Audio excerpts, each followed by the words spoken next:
and Gary is proud of how much his son's improved. But at the same time, Gary feels bad for the guy. See, Jeff seems like a good guy, but he's struggling financially, so much so that it's pretty obvious he's been living at his karate dojo.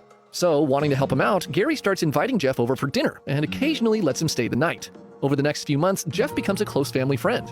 To Jody, it was awesome having a cool older friend around so often. The two start spending a lot of time together, going to movies and traveling to different cities for karate tournaments. And to Gary, it was great that his son had a positive role model that he could trust to keep Jeff safe. But that trust was about to be broken in the most horrific way imaginable.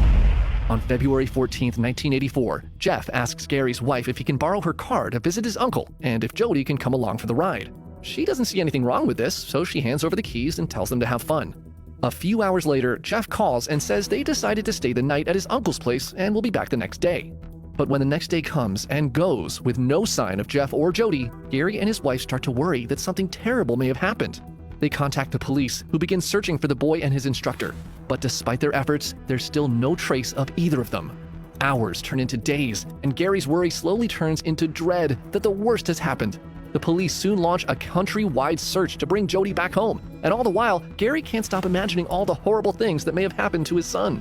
2 weeks pass with no signs of Jody or Jeff, and the terrifying possibility that he may never see his son again begins to feel very real to Gary. But on February 29th, Gary's wife receives a collect call from a motel in Anaheim, California. When she picks up the phone, she hears Jody's voice on the other end. Thank God, he's alive!